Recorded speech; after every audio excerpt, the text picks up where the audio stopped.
আসসালামু আলাইকুম সবাইকে। আজকে আমরা চলে এলাম সহপাঠ নিয়ে। আর আজকে বেশ বড় একটা ভিডিওই হবে। তার কারণ এইটা থেকে অনেক প্রশ্ন এসে থাকে। আর প্রথমেই একটা সত্য আমাদেরকে একটু মেনে নিতে হবে। আমরা এ যাবৎকালে যতগুলো প্রথম পত্রের ভিডিও আমি নিয়েছি, তার মধ্যে এই অধ্যায়টা সবচেয়ে জটিল। কারণ এই অধ্যায়ে এত সংলাপ রয়েছে, নাটকের সংলাপ। সিরাজউদ্দৌলা আমরা পড়াবো আর কি। তো সেই নাটকের সংলাপ থেকে প্রশ্ন এসে থাকে, অঙ্ক থেকে প্রশ্ন এসে থাকে, দৃশ্য থেকে প্রশ্ন এসে থাকে। এর কারণে আমাদের যদি এটা সম্পর্কে ভালো তথ্য মাথার ভেতরে না থাকে তাহলে বোঝা মুশকিল। তো এই ভিডিওটা একটু ফলো করো। এই ভিডিওটা ফলো করলে যেটা হবে, তার পাশাপাশি যদি ক্লাস করো এবং বইগুলো হচ্ছে ভালো মতো দেখো, পরীক্ষা দাও, হয়ে যাবে ইনশাল্লাহ। কারণ ওই সিরাজউদ্দৌলা আসলে হয় কি, যে ধরো পুরোটা যদি নিজে নিজে আসলে নাটকটা করতে যাওয়া হয়, বই থেকে মানে পড়ে পড়ে এইভাবে আসলে এটা কুলানো যায় না। তাই একটু ট্যাকটিক্যালি এটা দেখতে হয়। এনিওয়ে, চলে যাচ্ছি আমরা সিরাজউদ্দৌলা নিয়ে যা যা এসেছে সেই প্রশ্নগুলো একটু সমাধান করতে। চট্টগ্রাম বিশ্ববিদ্যালয়ে আসা একটা প্রশ্ন, চতুর্থ অঙ্কের দ্বিতীয় দৃশ্য অনুষ্ঠিত হয়েছে কবে? চতুর্থ অঙ্কের দ্বিতীয় দৃশ্য। দেখো, এখানে আমি দিয়ে দিয়েছি প্রথম দৃশ্য কবে হয়েছে, দ্বিতীয় দৃশ্য কবে হয়েছে। চতুর্থ অঙ্কের দ্বিতীয় দৃশ্য হয়েছে 2 জুলাই 1757, এবং সেটা কোথায় ছিল? সেটা ছিল জাফরাগঞ্জের কয়েতখানাতে। এই প্রশ্নগুলোর ডিফিকাল্টি লেভেল হচ্ছে হার্ড, খুবই হার্ড এই ধরনের প্রশ্ন অ্যান্সার করা। কিন্তু আমাদের এই হার্ড আর মানে কে এগুলা পারে আর কে পারে না, ওটাই তো দিন শেষে আসলে ডিফারেন্সটা তৈরি করে দেয়। সহজ প্রশ্ন সবাই উত্তর করতে পারে, বা যেগুলো হচ্ছে মিডিয়াম লেভেলের ওটাও অনেকেই পারে, কিন্তু হার্ডগুলো বেশিরভাগ স্টুডেন্টই পারবে না। যে অল্প কয়জন পারবে, ওই অল্প কয়জনই আলটিমেটলি ক্র্যাক করতে পারে অ্যাডমিশন টেস্টটা। এনিওয়ে, এখানে আমি দেখছি যে দ্বিতীয় দৃশ্যটা অনুষ্ঠিত হয়েছে কবে? এটা 2রা জুলাই 1757, জাফরাগঞ্জের কয়েতখানাতে। এবারে আমি দেখছি নারায়ণ সিং এর পরিচয় কি। নারায়ণ সিং কে ছিলেন? নারায়ণ সিং ছিলেন মূলত সিরাজউদ্দৌলার একজন গুপ্তচর। তিনি নারায়ণ সিং যদিও তার প্রকৃত নাম, কিন্তু নাটকে আমরা তার একটা ছদ্মনাম দেখি, রাইসুল জুহালা। আমরা তার নাম দেখি রাইসুল জুহালা। আমি জানি he is a dead horse, এই উক্তিটা কার? এই উক্তিটা হচ্ছে ক্লাইভের। ক্লাইভ এই উক্তিটা করেছিল সিরাজউদ্দৌলাকে নিয়ে। চট্টগ্রাম বিশ্ববিদ্যালয়ে এসেছিল এটা 21-22-এ। নবাব সিরাজউদ্দৌলাকে নিয়ে এই সিরাজউদ্দৌলা সম্পর্কে এই উক্তিটা সে করে ক্লাইভ। ক্লাইভ হচ্ছে এটা করে কাকে? এটা মির্জাফরকে বলে যে আমি জানি he is a dead horse. কোম্পানির ঘুষখোর ডাক্তার রাতারাতি সেনাধ্যক্ষ হয়ে বসেছ। কার উক্তি এটা? এটা সিরাজউদ্দৌলার উক্তি। এবং সিরাজ এটা কাকে উদ্দেশ্য করে বলে? এখন হচ্ছে ওই বিষয়টা আসে, ধরো যে বইটা পড়ো নাই, সেটা অ্যান্সার যে বইটা পড়ছে সেটা দেখেই অ্যান্সার করে দিতে পারবে। কারণ এখানে ডক্টরকে, ডক্টর হচ্ছে হলওয়েল। তাহলে হলওয়েলকে উদ্দেশ্য করে এটা বলে যে কোম্পানির ঘুষখোর ডাক্তার রাতারাতি সেনাধ্যক্ষ হয়ে বসেছো, তোমার কৃতকার্যের উপযুক্ত প্রতিফল নেবার জন্য তৈরি হও হলওয়েল। এটা হচ্ছে সিরাজউদ্দৌলা এই ডায়লগটা মারে। সো এটা কে বলেছে? সিরাজ। কাকে বলেছে? এটা হলওয়েলকে বলেছে। এখন কেন এতগুলো তথ্য দিলাম? তার কারণ এইখানে এসেছে যে উক্তিটা কে বলেছে। যদি আসে তোমার প্রশ্ন যে উক্তিটা কাকে বলেছে, এই জন্যই বললাম যে সহপাঠ নাটক বিশেষত অত্যন্ত জটিল। কারণ এখান থেকে ভেতর থেকে নানাবিধ প্রশ্ন আসতে পারে, যেটা স্টুডেন্টকে আটকায় দেওয়ার জন্য যথেষ্ট। কিন্তু সাউন্ড প্রিপারেশন থাকলে, ভিডিও দেখে গেলে, আমাদের ক্লাসগুলো করলে, বই পড়লে, এক্সাম দিলে, এটা অনেকাংশেই এতটুকু বলে দেওয়া যায় যে ইনশাল্লাহ খুব ইজিলি তুমি এটা পার করতে পারবা, কোনো সমস্যা হবে না।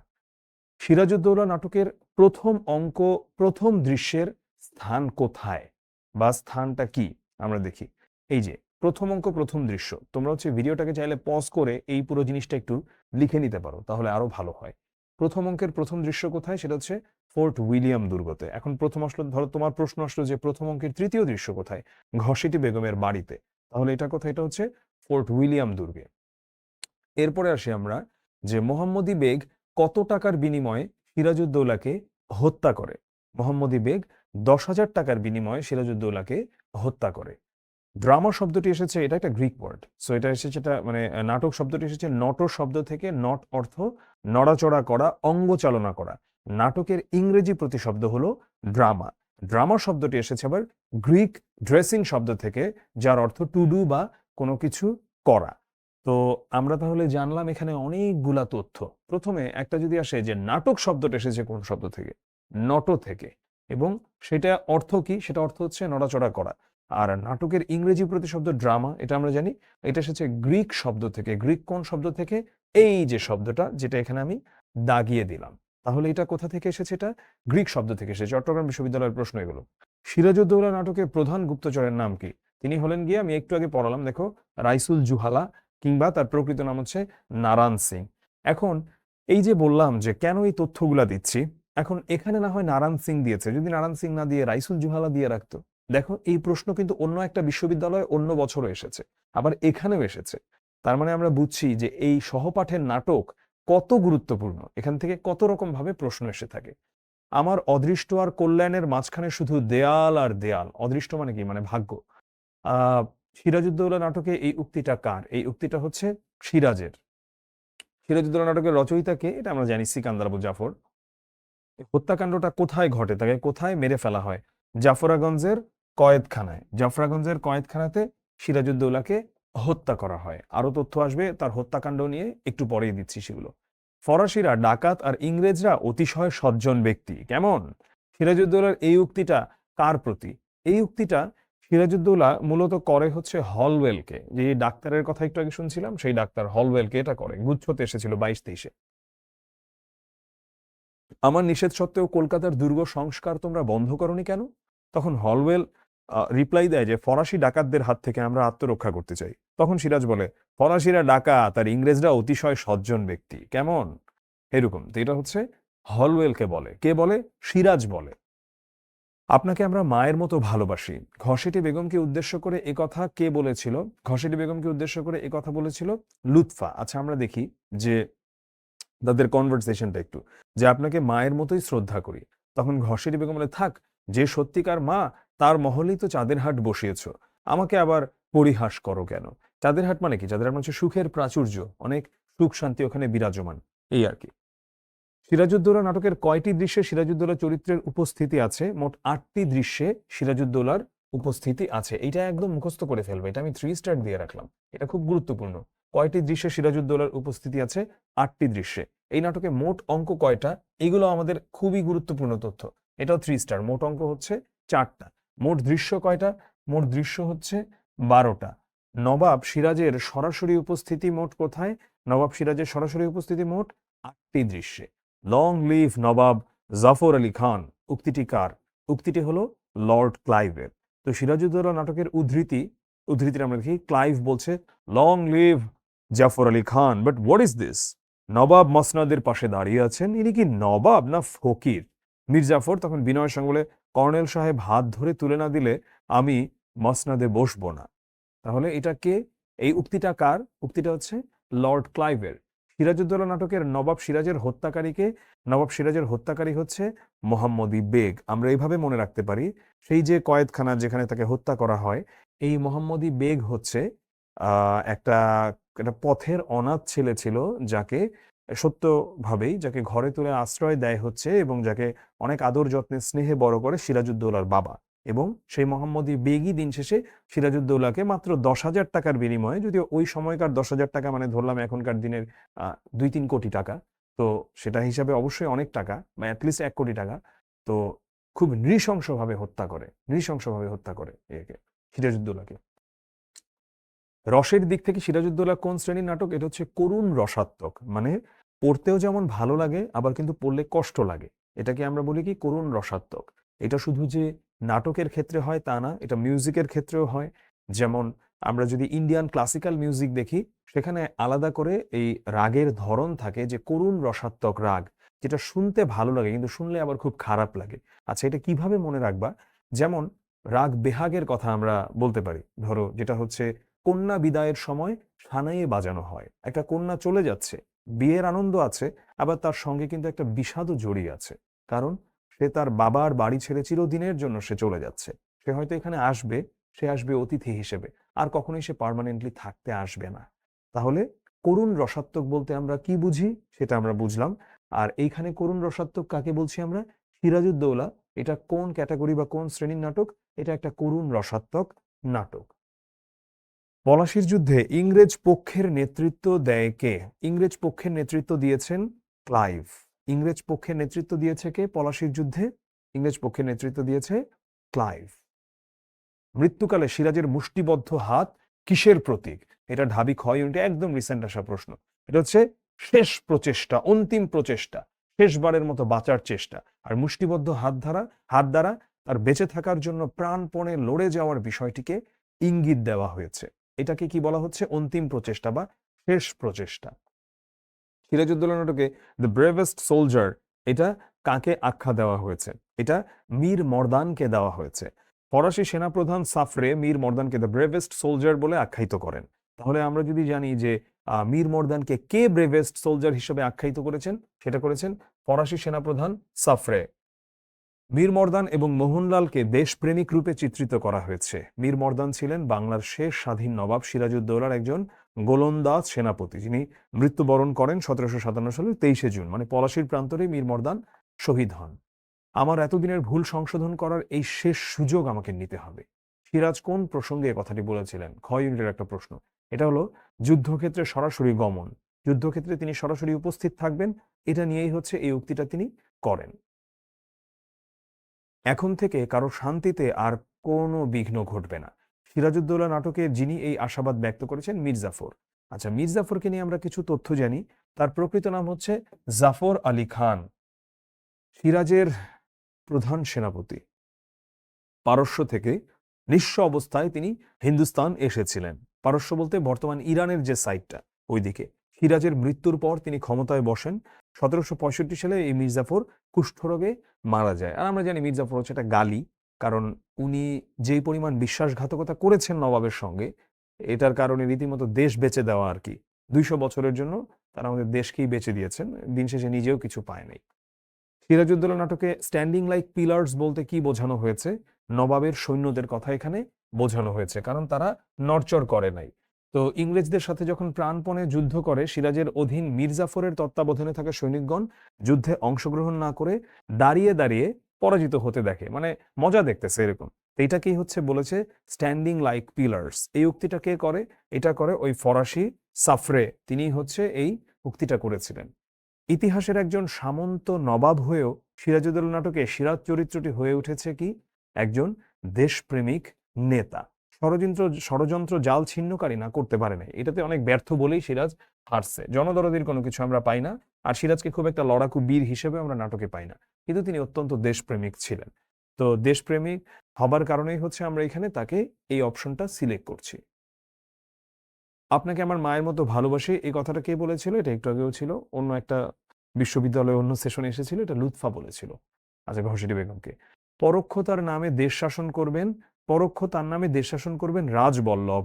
সিরাজকে হটানোর এই চক্রান্ত সূত্রের সঙ্গে মিল রয়েছে যে বাগধারায়। এখন এখানে বাগধারাগুলো পরে দেই, আগে একটু দেখতে হবে কোন বাগধারার অর্থ কি। আচ্ছা, আমি এই কালনেমির লঙ্কা ভাগ এই একটাই বলি। কালনেমির লঙ্কা ভাগ মানে হচ্ছে গাছে কাঁঠাল গোফে তেল।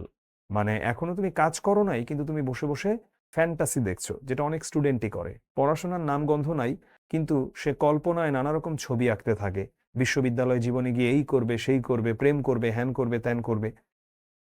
তুমি বিশ্ববিদ্যালয়ে চান্স পাও, ভালো করো, যেটাই হোক তোমার জীবনে যেই কাজটাই তুমি করো, তুমি যা করবা দিন শেষে ওইটাই তো আসবে রেজাল্ট হিসেবে। সো যা করবা না সেটা তো রেজাল্ট হিসেবে আসবে না। তুমি যদি এখন ফাঁকি মারো, তোমার হবে না, সহজ হিসাব। তুমি যদি এখন সিনসিয়ার থাকো, তোমার হবে, সহজ হিসাব। সো এটা হলো কালনেমির লঙ্কা ভাগ, মানে অনেকটা ছেঁড়া কাঁথায় শুয়ে লাখ টাকার স্বপ্ন দেখা, বা ছেঁড়া কাঁথায় শুয়ে লাখ টাকার স্বপ্ন দেখা এর সঙ্গে পারফেক্ট যায় না।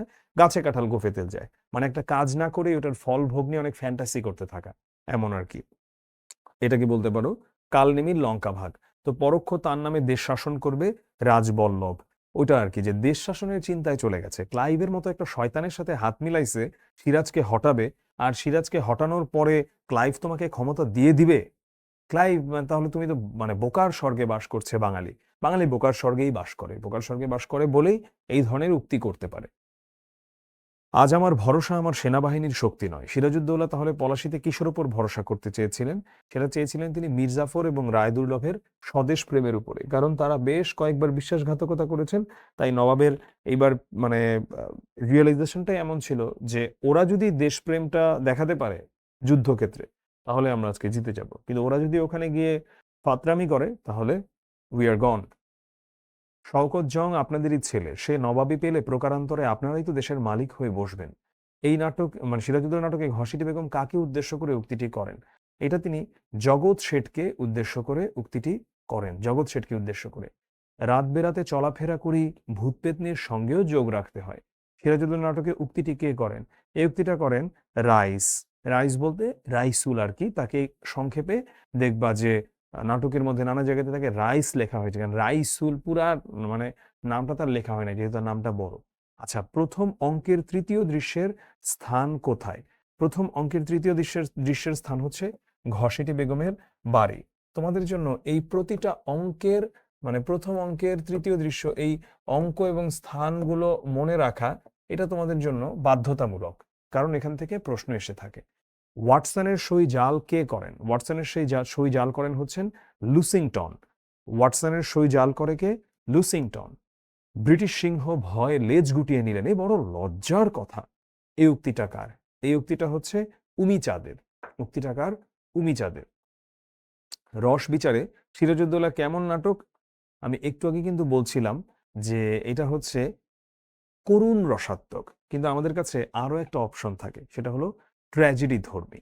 এটা ঐতিহাসিক বা সাংকেতিক কোনোটাই নয়তো প্রশ্ন ওঠে না, এটা হচ্ছে ট্র্যাজেডি ধর্মী। তো আমরা দেখি যে একটা অনিবার্য এবং ভয়াবহ পরিণতির দিকে যায় এই নাটকটা, এরপরেও একটা লক্ষ্যে অবিচল থাকে সিরাজউদ্দৌলা। আর সিকান্দার আবু জাফর ট্র্যাজেডির নায়কের মতোই এক অসামান্য উচ্চতায় নিয়ে গেছেন এখানে আমাদের নবাব সিরাজউদ্দৌলাকে। নাটক কি? নাটক হলো একটা দৃশ্য ও শ্রাব্য কাব্যের সমন্বয়ে রঙ্গমঞ্চের সাহায্যে। আচ্ছা, দৃশ্য কাব্য, নাটক মানে গীতিনাট্য না, কিংবা কাব্যনাট্যও না, নৃত্যনাট্যও না। এই প্রশ্নটা খুব সহজ। এই প্রশ্নটা প্রসেস অফ এলিমিনেশন দিয়ে আমরা সলভ করি। চলো, এটা আজ থেকে প্রায় 1 যুগ আগে এসেছিল, অনেক আগে আসা একটা প্রশ্ন জাহাঙ্গীরনগর বিশ্ববিদ্যালয়। আমরা এই তিনটাকেই দেখতে পাচ্ছি নাটকের 3টা প্রকার, মানে নাটকের প্রকার ভেদের মধ্যে এগুলো পড়ে, গীতিনাট্য, কাব্যনাট্য, নৃত্যনাট্য। তাহলে এই 3টা তো হবে না উত্তর, এটা তো কোনো সংজ্ঞা হইতে পারে না। তাহলে সংজ্ঞা কি? সংজ্ঞা হচ্ছে এই 3টা বাদে অন্য যা আছে। তো দৃশ্যকাব্য সম্পর্কে আমি জানি না, বাট আমি তো জানি 3টা ভুল উত্তর। তাহলেই তো আমি এলিমিনেট করে শুদ্ধ উত্তরটা বের করে ফেলতে পারলাম। সিরাজউদ্দৌলা নাটকটি কতটি অঙ্কে রচিত? এটা 4 অঙ্কে রচিত। এই নাটকের দৃশ্য সংখ্যা কয়টি? এই নাটকের দৃশ্য সংখ্যা হচ্ছে 12টি। আচ্ছা, আর অঙ্কের সংখ্যা কয়টি? অঙ্কের সংখ্যা হচ্ছে 4টি। তাহলে অঙ্কের সংখ্যা 4টি এবং দৃশ্য সংখ্যা 12টি। নাটককে মূলত কয় ভাগে ভাগ করা যায়? নাটককে মূলত আমরা 5 ভাগে ভাগ করতে পারি। ট্র্যাজেডি, কমেডি, মেলোড্রামা, ট্র্যাজিকমেডি এবং প্রহসন। ট্র্যাজেডি, কমেডি, মেলোড্রামা, ট্র্যাজিকমেডি এবং প্রহসন। আমরা এই 5টা প্রকারভেদ মুখস্থ রাখবো এবং আমরা জানবো যে কয়টা ভাগে ভাগ করা যায়। 5টা ভাগে ভাগ করা যায়। সিরাজউদ্দৌলা নাটকের কতটি দৃশ্যে সিরাজউদ্দৌলা উপস্থিত হয়েছেন? এটা একটু আগেও আমি দেখেছি, অন্য বিশ্ববিদ্যালয়ে এসেছে এবং দিয়েছিলাম প্রশ্নটা। 8টি দৃশ্যে আমরা তার উপস্থিতি দেখতে পাই। সুদূর লাহোর হইতে আমি বাংলাদেশে আসিয়াছি অর্থ উপার্জনের জন্য। এই নাটকের উক্তিটা কার? উক্তিটা হচ্ছে ড্রেকের। ড্রেক হচ্ছে ইস্ট ইন্ডিয়া কোম্পানির কলকাতার ইংরেজ গভর্নর ছিল। 1756 সালে কলকাতায় ফোর্ট উইলিয়াম দুর্গ রক্ষা করার সে চেষ্টা করে। সিরাজ তার বাড়ি কামানের গোলায় উড়িয়ে দিতে বলেছিলেন। সো সুদূর লাহোর হতে আসে বাংলাদেশে। কে আসে? ড্রেক। কেন আসে? অর্থ উপার্জনের জন্য। সবাই উচ্চাভিলাষী, সবাই সুযোগ খুঁজছে। নাটকে এই উক্তিটা কার? এই উক্তিটা হচ্ছে রাজবল্লভের। প্রথম অঙ্কের প্রথম দৃশ্যের স্থান কোথায়? প্রথম অঙ্কের প্রথম দৃশ্যের স্থান হচ্ছে ফোর্ট উইলিয়াম দুর্গ। এটা খুবই গুরুত্বপূর্ণ একটা প্রশ্ন, 3 স্টার দিয়ে দিলাম। যে প্রথম অঙ্কের প্রথম দৃশ্য কোথায়? এটা হলো ফোর্ট উইলিয়াম দুর্গে। ফোর্ট উইলিয়াম দুর্গে। যদি জানতাম বড় হয়ে সে একদিন আমার সৌভাগ্যের অন্তরায় হবে। এই উক্তিটা কার? এই উক্তিটা হচ্ছে ঘসেটি বেগমের। এই প্রশ্নটা রাজশাহী বিশ্ববিদ্যালয়ে এসেছিল 19-20-এ। প্রশ্নটা একটু ভিন্নভাবে এসেছে, কিন্তু আমি এখানে প্রশ্নটা তোমাদের জন্য আরো সহজ করে যেভাবে তোমরা বুঝবো ওইভাবে দিলাম। যে এই উক্তিটা কার? উক্তিটা হচ্ছে ঘসেটি বেগমের। সে নবাব সিরাজউদ্দৌলার সম্পর্কে এটা বলেছিলেন নবাবকে উদ্দেশ্য করে। নেমেসিস কি? নেমেসিস হচ্ছে দ্বিতীয় বিশ্বযুদ্ধকালীন বাংলা 1349 থেকে 50 সালে সংঘটিত মন্বন্তরের প্রেক্ষাপটে রচিত একটা বিখ্যাত নাটক নেমেসিস। এই নাটকটা শনিবারের চিঠি পত্রিকায় প্রকাশিত হয়। এখন বলতে পারো যে এই প্রশ্ন কোথা থেকে আসলো? তোমাদের নাটক শুরু হবার আগে কিন্তু নাটক নিয়ে বইয়ে অনেক ডিসকাশন আছে, এটা ওখান থেকে এসেছে। সিকান্দার আবু জাফর রচিত সিরাজউদ্দৌলা নাটকে নবাব সিরাজউদ্দৌলার প্রধান গুপ্তচরের নাম কি? অনেকবার পড়িয়েছি, নারায়ণ সিং। আর তার ছদ্মনাম ছিল রাইসুল জুহালা। মানুষ মরে গেলে পচে যায়, বেঁচে থাকলে বদলায়। এই উক্তিটা আমরা কার এখানে দেখতে পাচ্ছি? অপশন ডি, হুম সেলিম আল দিনের নাট্যরীতির প্রধান বৈশিষ্ট্য কি? বর্ণনাত্মক, ধর্মী। এগুলো থেকে প্রশ্ন আসার সম্ভাবনা কম। এরপরেও আমাদেরকে বেসিক জিনিসগুলো একটু জেনে যেতে হবে, আর যেগুলো পূর্ববর্তী বছরে এসেছে ওগুলো আমাদের জানতেই হবে। সিরাজউদ্দৌলা নাটকে লুৎফুন্নেসা কার কন্যা? লুৎফুন্নেসা হচ্ছে মির্জা ইরাজ খানের কন্যা। ডাচরা ব্যবসা করার জন্য কোন শতকে প্রথম ভারতবর্ষে আসে? ষোড়শ শতকে আসে। ডাচরা কোন শতকে আসে? ষোড়শ। আজ আমরা সবাই সন্দেহ দোলায় দুলছি, কেউ কাউকে বিশ্বাস করতে পারছি না। এই সংলাপটা কার?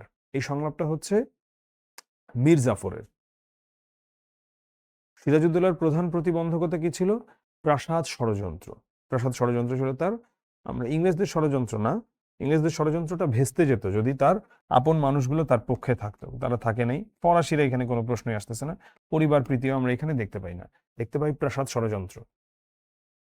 কোন কবি নবাব সিরাজউদ্দৌলার চরিত্র নির্ভর নাটক রচনা করেন? এর সিকান্দার আবু জাফর। আমি জানি he is a dead horse, এখানে ডেড হর্স বলতে কি বোঝানো হয়েছে আমি একটু আগে এটা পড়িয়েছিলাম যে এটা কে কাকে বলেছে। এটা ক্লাইভ বলেছিল মির্জাফরকে। সো এখানে ডেড হর্স বলতে বোঝানো হয়েছে কাকে? সিরাজউদ্দৌলাকে। কিন্তু ডেড হর্স বলতে সিরাজউদ্দৌলাকে মিন করা হয়েছে, কিন্তু কথাটা ক্লাইভ বলে। তোমার কথাটা ক্লাইভ হচ্ছে বলে, আর সে মিন করে কাকে? সে মিন করে সিরাজউদ্দৌলাকে। সিরাজউদ্দৌলা নাটকে যে পাখির ডাক অমঙ্গল সূচক হিসেবে বিবেচিত সেটা কোনটা? সেটা হলো প্যাঁচার ডাক। আচ্ছা, এই প্রশ্নটাতে আমরা একটু আবারও যাই। আমি আবারও বলছি, এটা নিয়ে কনফিউজড হবার কিছু নাই। আমি জানি he is a dead horse. এটা কে বলেছে? এটা বলেছে ক্লাইভ। যদি প্রশ্ন সেটা কে বলেছে, এটা বলেছে ক্লাইভ। এটা কাকে উদ্দেশ্য করে বলেছে? এটা সিরাজউদ্দৌলাকে, মানে সিরাজউদ্দৌলাকে বুঝিয়েছে। এটা সিরাজউদ্দৌলাকে এখানে বোঝানো হয়েছে ডেড হর্স বলতে। পঞ্চাঙ্ক কথাটা কোন ক্ষেত্রে ব্যবহৃত হয়? এটা নাটকের ক্ষেত্রে ব্যবহৃত হয়। এটা কিভাবে বুঝবা? অঙ্ক, অঙ্ক কথাটা তো আসেই নাটকের মধ্যে, তাহলে পঞ্চাঙ্ক অবশ্যই নাটকের ক্ষেত্রে হবে। এটা যত বড় মুখ নয় তত বড় কথা। সংলাপটা কার? প্লেটনের। মোহাম্মদী বেগ কত টাকার বিনিময়ে হত্যা করেছিল সিরাজউদ্দৌলাকে? 10,000 টাকার বিনিময়ে। আমি এটা বলেছি অলরেডি। সিরাজউদ্দৌলা নাটকের আমেনার স্বামীর নাম কি? আমেনার স্বামীর নাম হচ্ছে জয়নুদ্দিন। আমেনার স্বামীর নাম কি? জয়নুদ্দিন। তরঙ্গ ভঙ্গ এটা সৈয়দ ওয়ালিউল্লাহ রচিত কি ধরনের একটা, মানে কি এটা? এটা হচ্ছে নাটক। সিরাজউদ্দৌলা নাটকে বিশ্বাসঘাতক চরিত্র কোনটি? এখানে বিশ্বাসঘাতক চরিত্র হচ্ছে, আচ্ছা, মীর মর্দান, মোহনলাল, এগুলো তো ছিল নবাবের সবচেয়ে কাছের মানুষ, সিনফ্রেও না। তাহলে কে? সেটা হলো মোহাম্মদী বেগ। যে মোহাম্মদী বেগের কথা বলেছিলাম, ও একটা খুনি। সিরাজের পিতা মির্জা জয়নুদ্দিন এই অনাথ বালককে অনেক আদর যত্নে মানুষ করেছিলেন, কিন্তু দিন শেষে ওই হচ্ছে সিরাজউদ্দৌলাকে হত্যা করে 10,000 টাকার বিনিময়ে।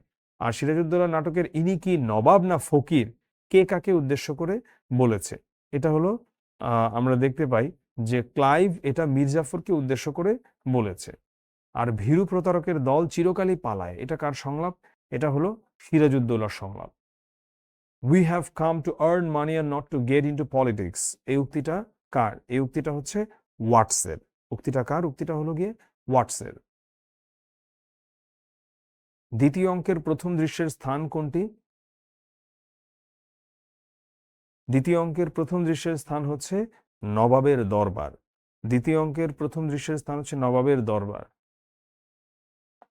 দৌলত আমার কাছে ভগবানের দাদামশাইয়ের চেয়েও বড়, এই উক্তিটা কার? এই উক্তিটা উমিচাঁদের।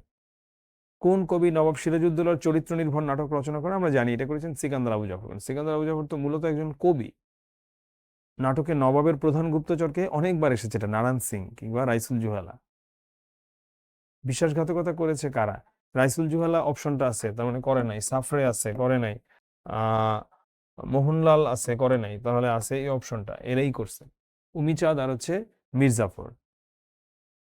বোঝা যতই দুর্বহ হোক, দুর্বহ মানে যেটা বহন করা যায় না, একাই তা বইবার চেষ্টা করব, উক্তিটি কার? উক্তিটি হলো নবাব সিরাজউদ্দৌলার। সিরাজউদ্দৌলার পিতার নাম কি? সিরাজউদ্দৌলার পিতার নাম হলো গিয়ে আহ জয়নুদ্দিন। এখানে আমরা দেখছি সিরাজউদ্দৌলার পিতার নাম হচ্ছে জয়নুদ্দিন। নবাব আলীবর্দীর বড় ভাই হাজী আহমদের পুত্র জয়নুদ্দিন ছিলেন সিরাজউদ্দৌলার পিতা। আলীবর্দী খাঁর ছোট মেয়ে আমিনা বেগম ছিলেন সিরাজের মা। পানিপথের কততম যুদ্ধ নিয়ে রক্তাক্ত প্রান্তর রচিত? এই নাটকটা আমাদের সময় ছিল, যখন আমি তোমাদের বয়সে পড়াশোনা করতাম। সো এটা একটু জেনে রাখা ভালো আমাদের, যে 3টা পানিপথের যুদ্ধ সংঘটিত হয়েছিল। এটা হচ্ছে ভারতের হারিয়ানাতে। হারিয়ানাতে আমি গিয়েছিলাম গত বছরের নভেম্বর ডিসেম্বরে দিয়ে গিয়েছিলাম। তো পানিপথের প্রথম যুদ্ধ যেটা হয় 1526-এ, এটা মুঘল সম্রাট বাবর এবং দিল্লির সুলতান ইব্রাহিম লোদির। পানিপথের দ্বিতীয় যুদ্ধ এটা হয় হচ্ছে সম্রাট আকবরের সঙ্গে সম্রাট হেমচন্দ্র বিক্রমাদিত্যের। আর পানিপথের তৃতীয় যুদ্ধ সেটা হয় দুররানি সাম্রাজ্য মারাঠা সাম্রাজ্য। তাহলে আমরা এখানে দেখতে পাচ্ছি যে রক্তাক্ত প্রান্ত রচিত হয়েছে পানিপথের প্রথম যুদ্ধকে ঘিরে। Option C. বিষয়গত দিক থেকে সিরাজউদ্দৌলা কোন ধরনের নাটক? এটা একটা বিষয়গত দিক থেকে যদি বলো তাহলে এটা একটা ঐতিহাসিক নাটক। বিষয়গত দিক থেকে আলীনগরের সন্ধি কত সালে করা হয়? এটা 1757 সালেই করা হয় আলীনগরের সন্ধি। এটা 9 ফেব্রুয়ারি করা হয় এবং এই চুক্তির মধ্যে বেশ কিছু জিনিস ছিল। তার মধ্যে একটা ছিল যে ইংরেজরা সেখানে দুর্গ স্থাপন এবং টাকশাল প্রতিষ্ঠার সুযোগ লাভ করে। সিরাজউদ্দৌলা নাটকে কে নবাব হলে সকলের উদ্দেশ্যই হাসিল হবে? কার কথা বলেছে এখানে? Shaukat Jang. You can feel really safe now, এটা কে বলছে? এটা বলছে কে? এটা বলছে মির্জাফর। ক্লাইভ যাকে এই কথা বলেছিল? মির্জাফরকে বলেছিল। বিপদ আসন্ন দেখে কাপুরুষের মতো হাল ছেড়ে দিও না, কার সংলাপ? বোঝা যাচ্ছে এটা ক্লেটনের সংলাপ। কোথায় যেতে পারলে আবার প্রতিরোধ গড়ে তোলা যাবে বলে নবাব প্রত্যয় ব্যক্ত করেন? সেটা হলো পাটনা যেতে পারলে। সিরাজ তার চারপাশে দেয়াল বলেছেন কোনটিকে? বলেছেন কোথায়? আত্মীয়দের বিশ্বাসঘাতকতাকে। আত্মীয়দের বিশ্বাসঘাতকতাকে তিনি দেয়াল বলেছেন। ব্রিটিশ সিংহ ভয় লেজ গুটিয়ে নিলেন, এটা কোন ধরনের সংলাপ? এটা একটা ব্যঙ্গাত্মক সংলাপ। এটা ব্যঙ্গ করে তাদেরকে বলা হয়েছিল। গ্রুপ থিয়েটার ফেডারেশন কি করে? এটা হলো বলতে পারো নাটকের যে সবগুলো দল আছে বাংলাদেশে, এগুলো একটা পরিসরে, এটাকে বলে গ্রুপ থিয়েটার ফেডারেশন। নাটকে কোরাস শব্দটি কোন ভাষা থেকে? এটা গ্রিক ভাষা থেকে, আমি বলেছি এর আগে। তারপরে ট্র্যাজেডি নাটকের অঙ্গ বিভাজন কত প্রকার? 5 প্রকার। এই ধরনের এত জটিল প্রশ্ন করতেও পারো, স্কিপও করতে পারো। বাংলাদেশ বেতার কেন্দ্রে পরিচিত প্রথম নাটক কোনটা? প্রথম নাটক হলো কাঠঠোকরা। নবাব সিরাজউদ্দৌলার হত্যাকারীর নাম কি? এই হত্যাকারীর নাম হলো মোহাম্মদী বেগ। এই ছিল আমাদের আজকের ক্লাস। আমরা আজকের ক্লাসটা এখানেই শেষ করছি।